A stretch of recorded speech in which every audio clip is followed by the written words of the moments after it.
All right, we're out here at the Goldfield Ghost Town. Yes, Goldfield Ghost Town. I'm interviewing a close friend of mine, Alan Sinclair, and we're going to talk about a couple different things for this week.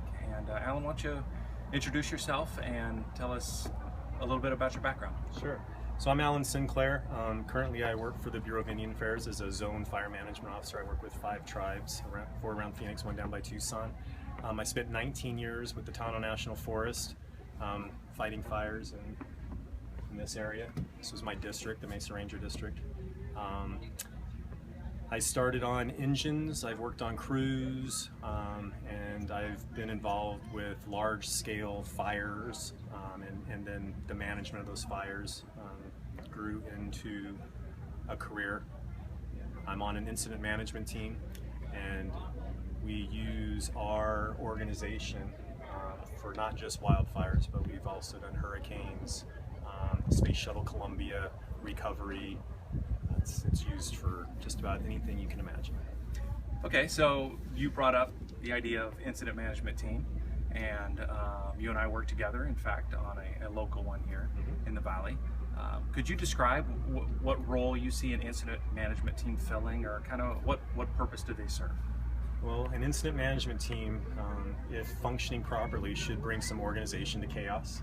So you got something going on that kind of strains the local resources, and what a team can do is come in and track resources, order additional resources, kind of have the 30,000-foot view of what's going on, and make sure that the folks on the ground have a clear idea of what the task is, the purpose of the task, and what the end state is when they're done doing what they're doing. Perfect. So along those lines, you and I were talking recently about an experience that you had that was unusual and that had a lot of moving parts to it, that even took you, with all the experience that you have, that even took you by surprise a little bit. So why don't you tell our students about what happened? Oh yeah, so I just got back last night.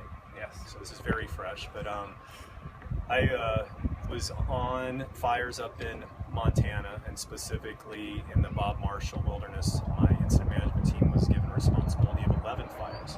So they had a lightning storm that went through, a lot of strikes, a lot of fires. Some stayed small, went out on their own, and then there was a few that were just in areas that weren't really impacting anybody.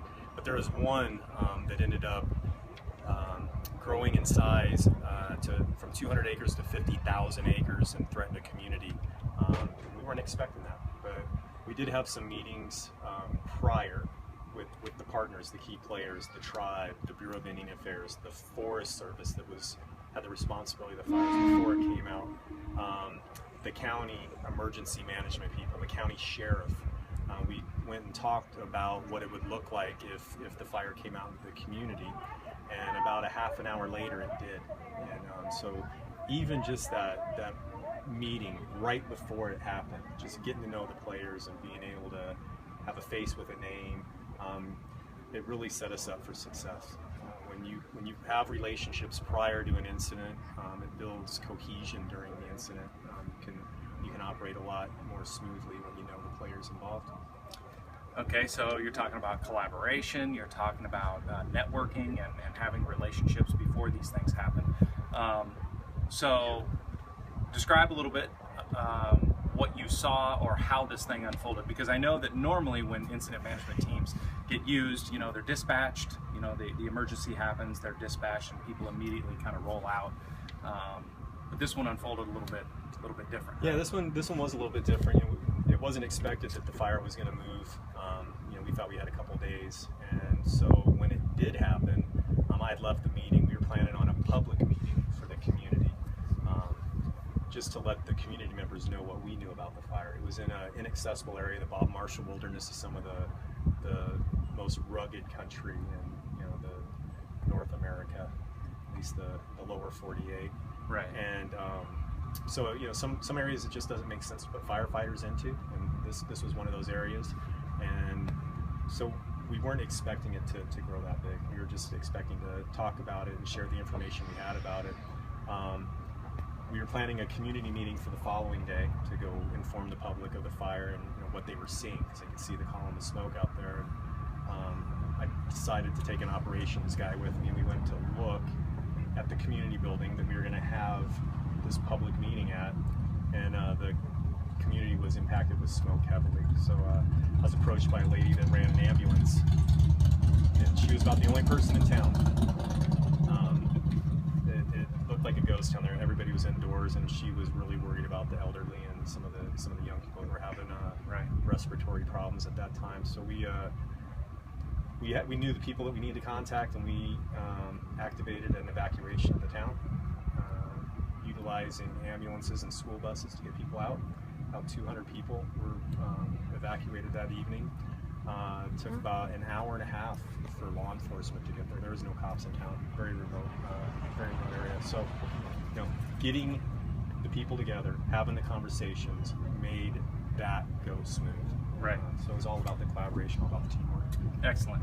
Okay, so you've got that experience with the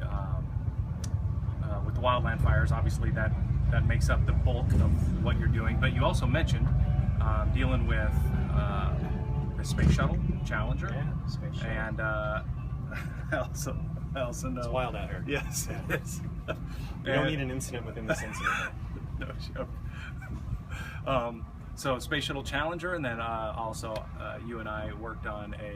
Well, Challenger was 88. This was Columbia. Sorry. Oh, I haven't been doing it that long. Yeah, it was Columbia. Touche. Yeah. Okay. I was 12. I was 12 for Challenger. I was in junior high. Okay. So I maybe had you a little bit. The same age, maybe. Okay. Somewhere. Okay. Anyway, so Columbia. So you dealt with Columbia and then recovery of the Space shuttle, right? Yeah. All the Okay. pieces. So what happened with that? Well, so it impacted a couple states. We were working with NASA. We were working with local sheriffs. We were working with the FBI.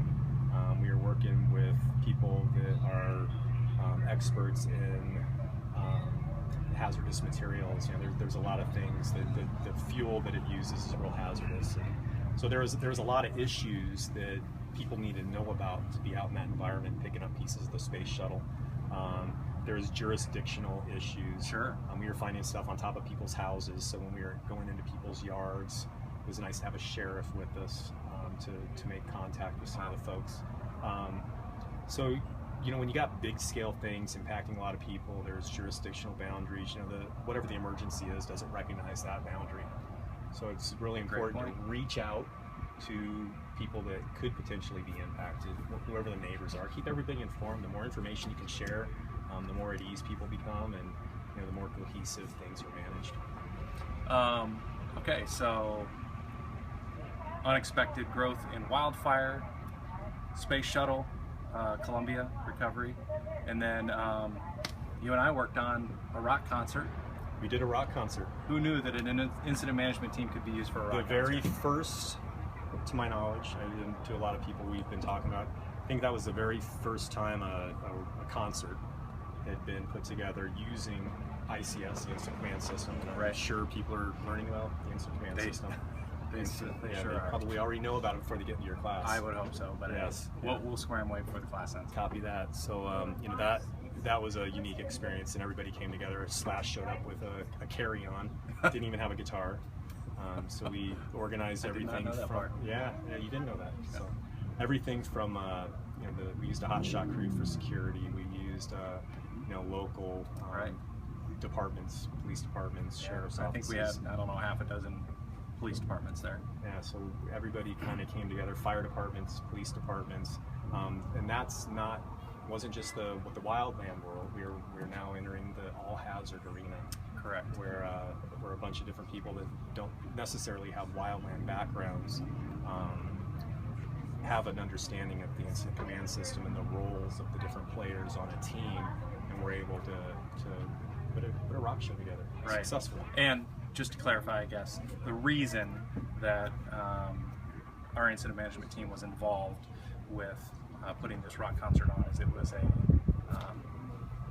charity event for the charities that were supporting the Yarnell community and then the families of the fallen firefighters during that incident. So it was you know, we put it on specifically to recognize the charities that have been doing a lot of good work. So it was hosted in Prescott, Arizona, not far from where all of that took place. Correct. And so I know for sure that you have a lot of personal investment into what happened up there. You had a lot of friends that were involved with the Yarnell incident, and you know, in what way can we best remember or honor those that fell that day, the 19 that fell? Well, I think people need to realize that, you know, when you're dealing with emergencies, no matter what they are, it's a dangerous profession to be in, and you know, all the preparation and all the training and good decision making. You know, sometimes things go wrong, and you know, people got to be understanding of that. That, you know, it's a tough business to be in, but being as prepared as possible, making the contacts and building the friendships and relationships prior to events tend to make things go smooth. They do, and in fact, that's the whole reason that you and I have a relationship at all. We have very different professions, but we cross over as it relates to all the emergency management, incident management stuff, and here we are several years later, deepening that relationship and solving problems. Absolutely, that's what it's all about. All right, thank you, Alan.